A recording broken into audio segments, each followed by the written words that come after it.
Eso era lo primero que la gente notaba al entrar en una habitación. No su rostro, ni su postura, ni el costoso blazer a medida que lucía con la tranquila seguridad de quien se lo había ganado. Eran sus manos, siempre en movimiento, girando un bolígrafo entre sus dedos, alisando el borde de un documento, apoyándolas firmemente sobre una mesa como si se anclara a algo sólido. Un colega le dijo una vez que tenía las manos de una cirujana, precisas, deliberadas, siempre inquietas. Ella se rió y no dijo nada, pero sabía la verdad. El movimiento no era precisión, era control. Era la única manera que conocía de evitar que el resto de sí misma se desmoronara. Tenía 36 años y estaba de pie junto a la ventana de su oficina, en la esquina del 11º piso de un edificio de cristal en Atlanta, contemplando la ciudad que la había enriquecido y mantenido ocupada durante casi una década. Abajo, las calles bullían con la energía característica de una tarde de jueves, gente entrando y saliendo de los edificios, coches cruzando intersecciones, todo el organismo de la ciudad en pleno funcionamiento. La observaba como se observa un río, presente, pero distante. La llamada llegó a las 7:14 de la mañana, mientras ella aún estaba en el coche. La voz de su madre, incluso después de tantos años, conservaba una cualidad particular, una serenidad cuidadosa que Isabela utilizaba cuando tenía miedo y no quería demostrarlo. Solo le había dicho que Henry había sido llevado al hospital la noche anterior, que era su corazón, que los médicos estaban siendo cautelosos y que Mia debía ir a Savannah. Mia había dicho que intentaría reorganizar su horario. Ella aún no había devuelto la llamada. Era un ritual de miércoles, la revisión semanal. Mia estaba sentada en la larga mesa de cristal de la sala de conferencias, con su equipo a su alrededor. 6 personas, todas jóvenes, observándola como siempre lo hacen los empleados jóvenes con alguien que ha ascendido muy rápido, con una mezcla de admiración y recelo. La agenda estaba repleta. El lanzamiento de un producto que ya se había retrasado 2 veces. Una presentación ante la junta directiva a finales de mes. 3 llamadas seguidas con clientes esa misma tarde. Abordaba los puntos con la eficiencia de alguien que hacía tiempo que había dejado de distinguir entre urgencia e importancia. Todo era urgente, todo era importante, todo tenía fecha límite, y Mia tenía un don, o quizás una maldición, para cumplirlas todas. Su asistente, una joven llamada Priya, deslizó una nota por la mesa a mitad de la reunión. Decía: «Tu madre volvió a llamar». Mia dobló la nota una vez, la colocó bajo la esquina de su cuaderno y continuó hablando sobre las proyecciones del tercer trimestre. Tras la reunión, Priya se quedó un rato junto a la puerta. «¿Está todo bien?», preguntó con la vacilación de quien ya intuía que la respuesta era no. «De acuerdo», dijo Mia, mientras ya estaba revisando su teléfono. «Cambia las 2 a las 3». Priya asintió y se marchó, y Mia se quedó allí, en la sala de conferencias vacía, un instante más de lo necesario, con la mano apoyada sobre la fría superficie de la mesa de cristal, observando la ciudad a través de la ventana y sin pensar en nada en particular. Tenía 7 años, unos ojos oscuros que no se les escapaba nada y una forma de hacer preguntas que podía desmantelar a un adulto en 3 frases. Vivía principalmente con su padre, Daniel, un hombre amable y tranquilo, que se había casado con Mia cuando ambos tenían 28 años y eran optimistas, y que la había mirado, 6 años después, con la silenciosa tristeza de quien observa la bajamar. No habían peleado, no habían gritado, ni tirado cosas, ni dicho palabras de las que se arrepintiera. Simplemente, poco a poco, habían dejado de ocupar el mismo espacio. El divorcio había sido limpio, civilizado y terriblemente cortés. Mia se lo había descrito a una amiga como manejable, lo que quizás fue lo más revelador que jamás había dicho sobre su vida emocional. Clara pasaba fines de semana alternos con Mía, 2 semanas en verano y algunos martes cuando su horario se lo permitía. Mía siempre llegaba puntual. Siempre tenía el apartamento limpio y lleno de la comida que le gustaba a Clara. Planeaba actividades, un museo, una película, una clase de cocina, una vez, la cual terminó con ambas riéndose tanto que no pudieron terminar la receta. En esos momentos, Mía estaba presente, auténticamente presente. Pero los fines de semana siempre terminaban. Y los domingos por la noche, cuando le devolvía a Clara a Daniel en la puerta de su casa, sentía un vacío particular en el pecho. Nunca le puso nombre. Conducía a casa, encendía las noticias, abría su portátil y llenaba ese vacío con trabajo. Era una técnica que había perfeccionado con los años y funcionaba lo suficientemente bien como para no tener que enfrentarse nunca a lo mal que funcionaba. Era el día de Acción de Gracias, y Henry había cocinado el pavo él mismo, como hacía cada año con una intensidad que sugería que el destino de algo importante dependía de que el ave saliera bien. Elizabeth había traído pastel de batata y una botella de vino que olvidaba constantemente que ya había abierto. Se sentaron alrededor de la mesa, los 4, Henry, Elizabeth, Isabela y Mía, y comieron, hablaron y evitaron cuidadosamente los temas que se colaban en cada frase como invitados no deseados. Clara había estado con la familia de Daniel ese año. Mía había dicho que era por la distancia. No había analizado demasiado las otras razones. Henry parecía estar bien entonces. Más lento, quizás, pero bien. Su cabello se había vuelto completamente blanco con el paso de los años desde su retiro como juez, y lo lucía con la dignidad de un hombre que había aceptado el paso del tiempo. Ahora tenía un jardín, lo que sorprendió a todos los que lo habían conocido como el hombre de los paneles de roble y los informes legales. Cultivaba tomates, hierbas y una gran cantidad de albahaca que regalaba a los vecinos en bolsas de papel. En sus últimos años, había aprendido a compartir. Era, pensó Mía, la vez que más humano lo había visto. Él había preguntado por Clara, y Mía le había mostrado fotografías en su teléfono, y él las había estudiado con una concentración que le recordaba la forma en que solía leer los informes judiciales, como si comprender a la niña a través de las imágenes fuera una responsabilidad que tenía con ambas. «Tiene tus coletas», había dicho, señalando una fotografía. Mía había mirado. Era cierto. Clara, de 6 años, en un columpio en el parque, con 2 trenzas oscuras ondeando al viento. Durante un instante no pudo decir nada. Salió de Atlanta al mediodía del día siguiente, después de reprogramar 3 reuniones, informar a Prilla sobre 2 asuntos urgentes y enviar 7 correos electrónicos que, según se dijo, no podía esperar, pero que envió de todos modos. Condujo ella misma, porque el acto de conducir le daba algo que hacer con las manos. La radio permaneció apagada. 4 horas de autopista en Georgia. El paisaje se volvía más llano y verde a medida que avanzaba hacia el sur.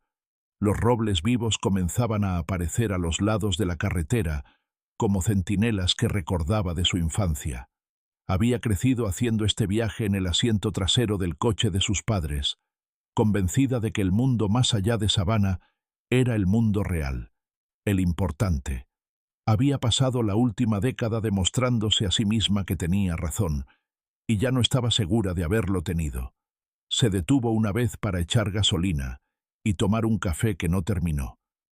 En el estacionamiento de la gasolinera se sentó en el coche unos minutos con el motor apagado, con el teléfono en la mano.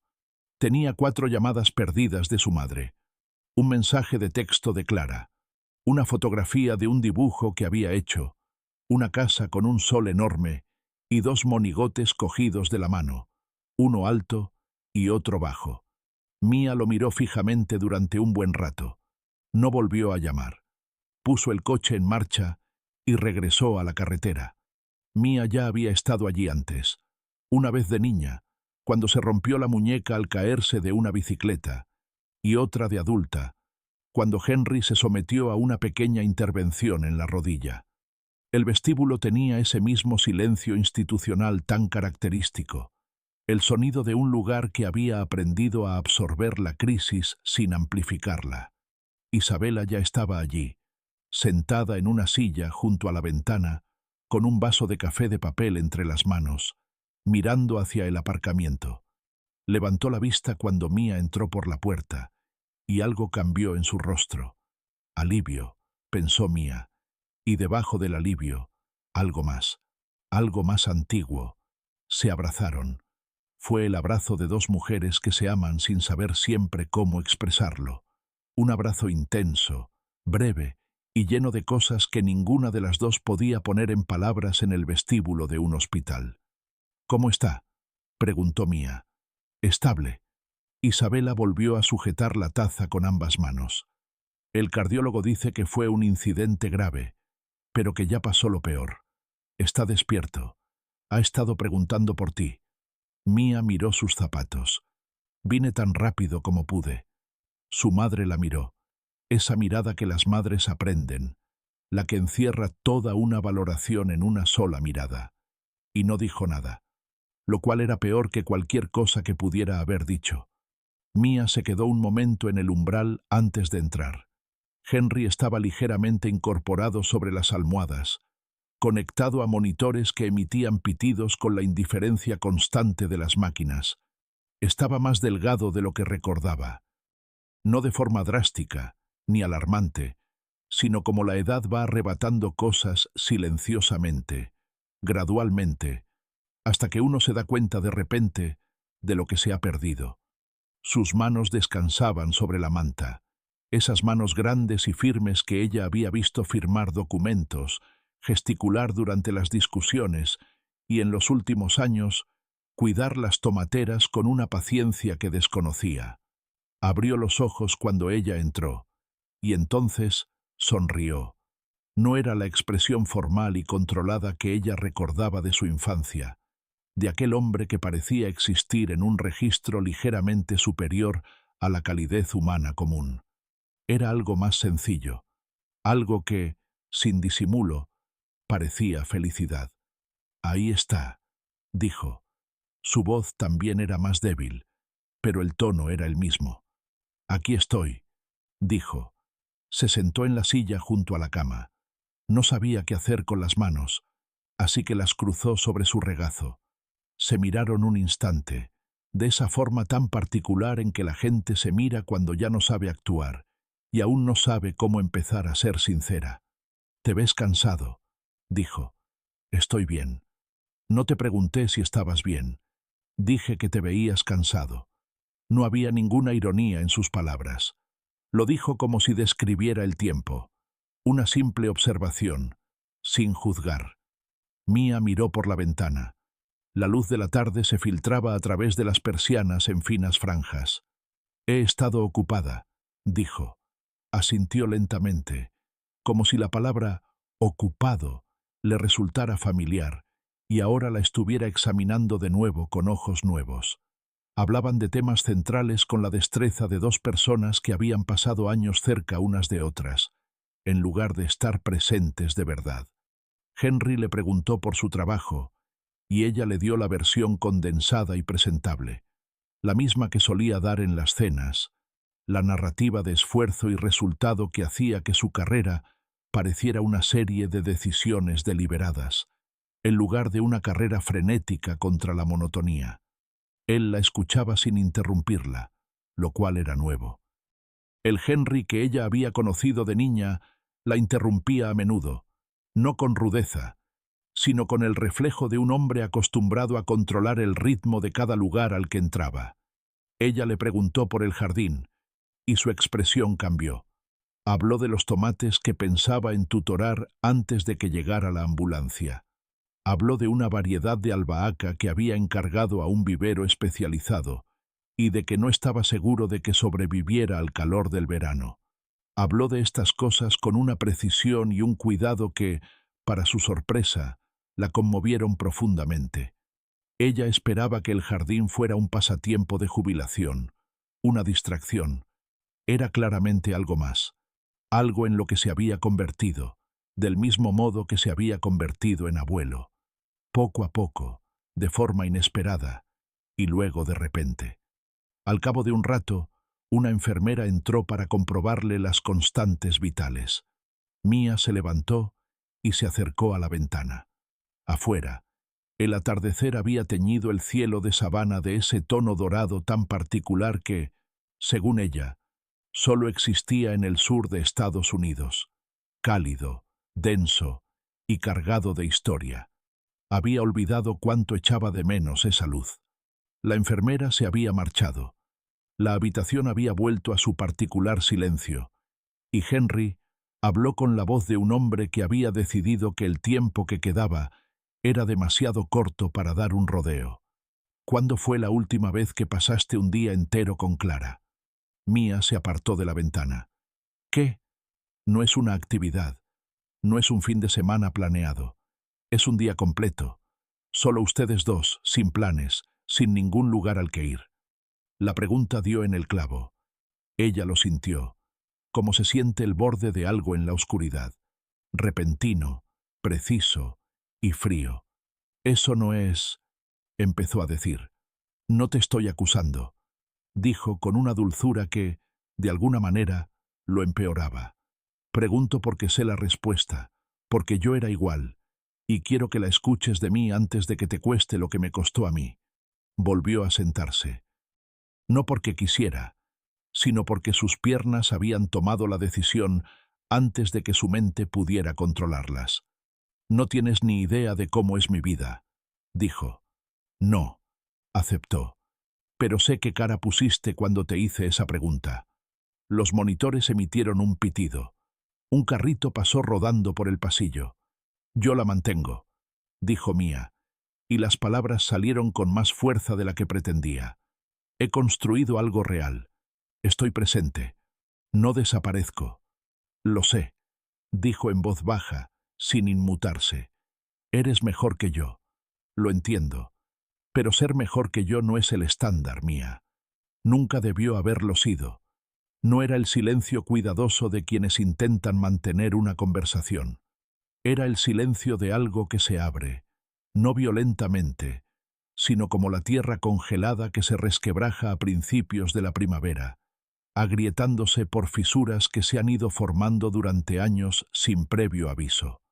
Mía permanecía sentada con las manos en el regazo, sin moverlas, lo cual era lo suficientemente inusual como para resultar significativo.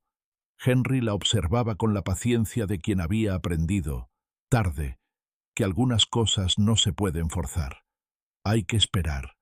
No sé cómo bajar el ritmo, dijo finalmente. Era lo primero sincero que había dicho desde que llegó. Ella misma lo escuchó. La confesión que contenía, el agotamiento que se escondía tras las palabras. Lo sé, dijo. Esa es la parte que no te cuentan. Cuando basas toda tu vida en la velocidad, detenerte se siente como morir. Hizo una pausa. No lo es. Te lo digo por experiencia. Se siente como morir. Y luego empieza a sentirse como despertar. Pero tienes que superar esa parte que se siente como morir. Lo miró de verdad, de la forma en que había evitado cuidadosamente mirarlo desde que se sentó. Era viejo. Estaba acostado en una cama de hospital con cables conectados a su pecho, y era viejo, y algo en ese hecho la impactó con una fuerza para la que no estaba preparada. Había pensado en él como siempre lo había hecho, como algo fijo y permanente, como los escalones del juzgado o el viejo roble en el límite de la propiedad. No se había preparado, emocionalmente hablando, para la posibilidad de su ausencia. Tengo miedo, dijo.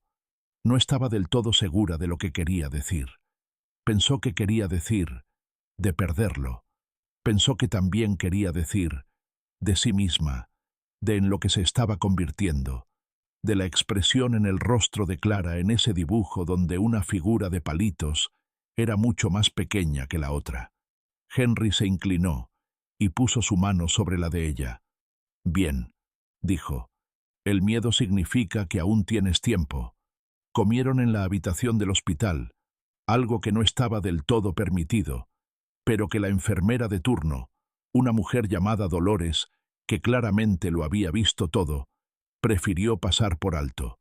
Eran los tres: Henry apoyado en su bandeja, Isabela en la segunda silla y Mía sentada con las piernas cruzadas en el alféizar de la ventana, como solía hacerlo de adolescente, antes de que aprendiera a ser demasiado formal para los alféizares. Comieron berza, pollo frito y galletas aún calientes, y durante un rato nadie habló de nada importante. Hablaron del pedido de albahaca, de un documental que Isabela había visto y de una discusión que Dolores, al parecer, había tenido con una máquina expendedora en la sala de descanso, que se había convertido en una especie de leyenda en el hospital. Era algo ordinario, de una forma que Mía no se había dado cuenta de que anhelaba. En algún momento, Henry se quedó dormido a mitad de una frase, no de forma dramática, sino con la naturalidad de quien se deja llevar por un impulso repentino. Isabela se inclinó y le acomodó la manta con la ternura natural de una hija que, tras una larga y compleja educación, había aprendido a amar a su padre sin exigirle que fuera diferente de quien era. Mía la observó hacer esto. «Ya no estás enfadada con él», dijo Mía en voz baja. Isabela reflexionó sobre la pregunta. «Lo estuve, durante mucho tiempo». Dobló el borde de la manta con cuidado. «Y luego me cansé de estar enfadada, y cuando dejé de estarlo, me di cuenta de que lo echaba de menos. Así que volví». Levantó la vista. Al final, no fue más complicado que eso. Parecía complicado, pero no lo era. Le había dicho a Prilla que volvería el viernes. La llamó el jueves por la noche y le dijo que necesitaba el fin de semana. Prilla no le hizo preguntas. Mía sospechaba que Prilla tenía más información sobre su estado emocional que ella misma, lo cual era o muy eficiente o muy preocupante. Pasaba los días entre el hospital y la casa de su madre, que seguía oliendo igual, a café, cedro y una vela que Isabela encendía en la cocina y que supuestamente olía a algo llamado sal marina y madera a la deriva. A Mía siempre le había parecido un nombre pretencioso. Compró otra en la farmacia antes de irse.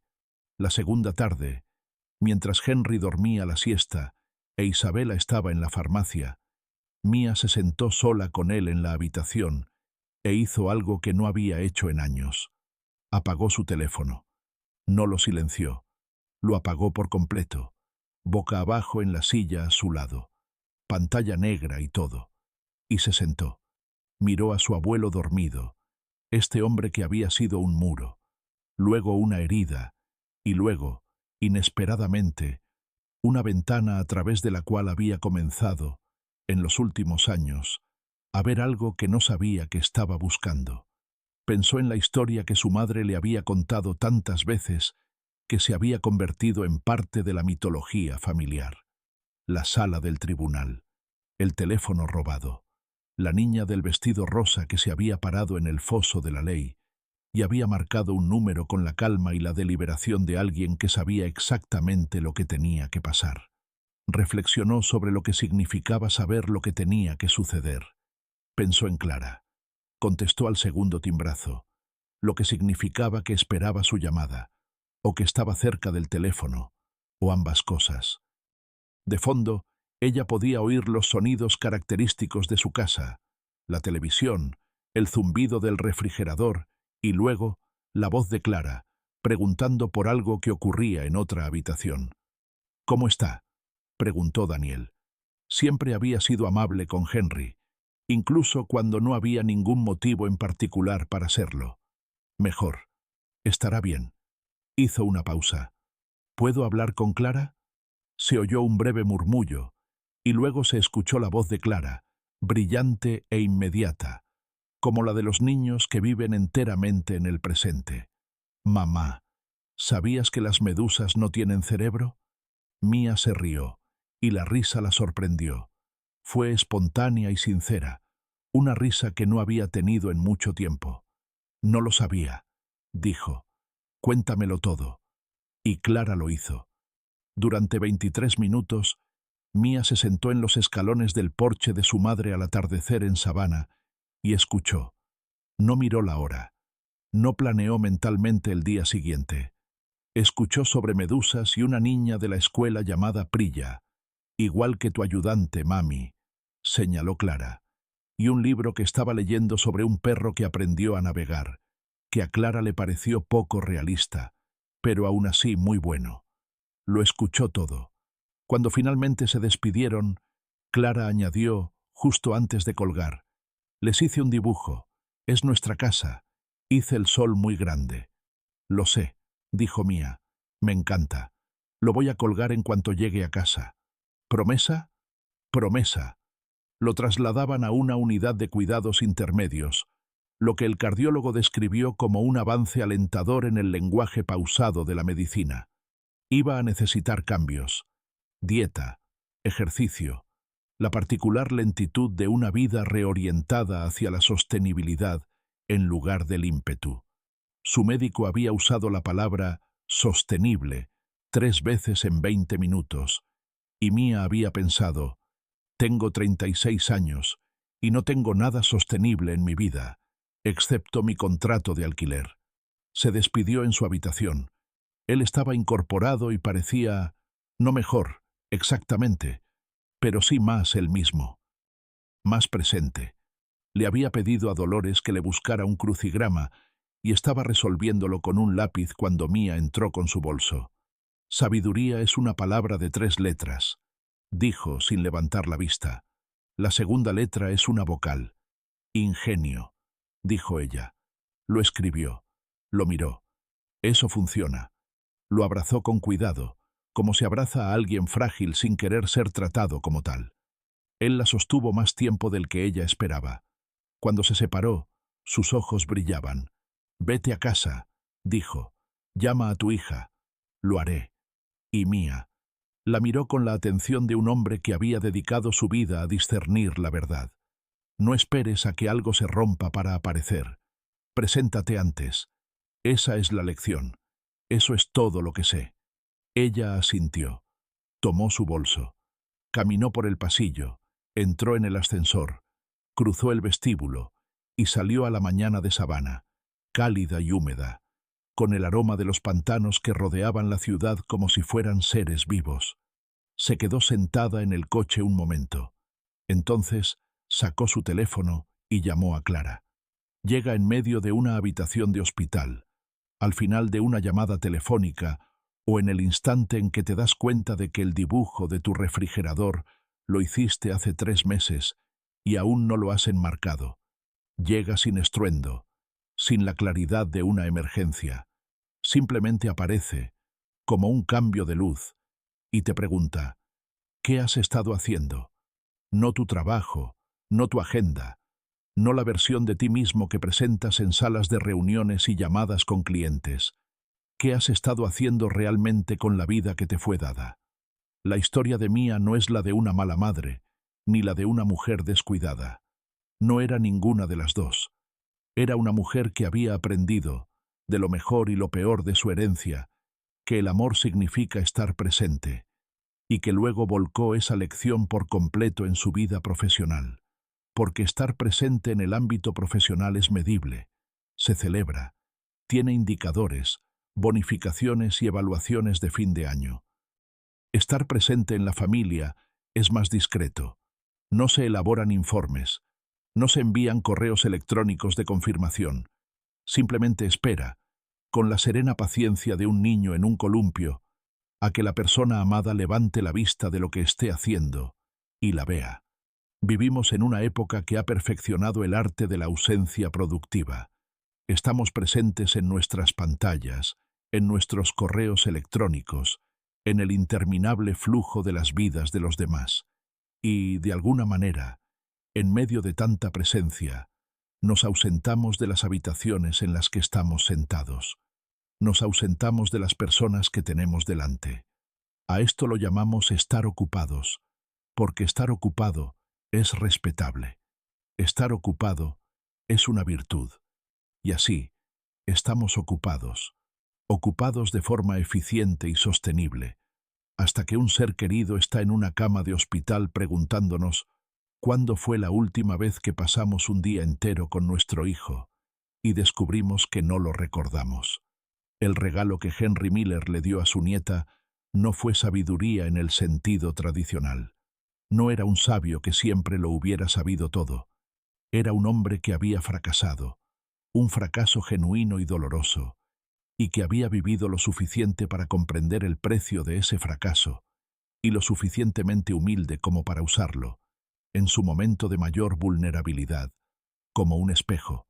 Eso es algo raro y difícil. Decir, me equivoqué, no como autocastigo, no como una confesión que busca la absolución, sino como un mapa. Aquí es donde fui. Esto es lo que me perdí. No me sigas por ahí.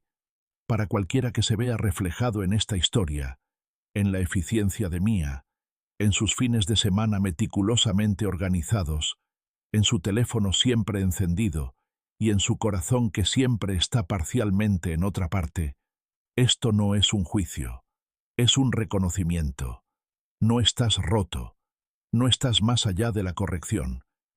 Simplemente, como Henry lo estuvo una vez, estás sentado muy alto en un banco construido por ti mismo, y la vista desde allí arriba te ha hecho olvidar fácilmente lo que sucede abajo. Baja, no a la perfección, no todo de golpe, no con un gran anuncio ni un cambio radical en tu vida. Simplemente, hazlo hoy mismo, de la forma más sencilla posible. Contesta la llamada de tu hijo sobre las medusas. Siéntate en el porche al atardecer y escucha a los grillos sin revisar tu correo electrónico. Pon el dibujo en el refrigerador y míralo de verdad, no como un elemento más de una lista mental, sino como algo hecho por manitas que querían que lo vieras. La piedra que Mia encontró en la playa cuando tenía 6 años estaba en el bolsillo de Henry cuando fue hospitalizado. Estaba allí cuando ingresó, lisa, gris y tibia, por haberla llevado tanto tiempo pegada a su cuerpo. Tras recuperarse, un domingo por la mañana condujo hasta la costa, se detuvo a la orilla del agua y la sostuvo un rato. Luego la guardó en el bolsillo y regresó a casa. Hay cosas a las que uno no deja ir. Hay cosas que te recuerdan que lo que importa no es lo que construiste, ni lo que decidiste, ni cómo te llamaban en los lugares donde te atribuían nombres importantes. Lo que importa es el hilo conductor que lo une todo, el hilo que conecta a la niña del vestido rosa con la mujer del despacho de la esquina y el abuelo en el jardín. Todos ellos forman parte de la misma larga historia, que aún se está escribiendo, que aún puede corregirse, que mientras haya aliento, aún puede convertirse en algo mejor que lo anterior. El juez se ha ido, el padre se quedó, y ahora tal vez la hija también pueda quedarse.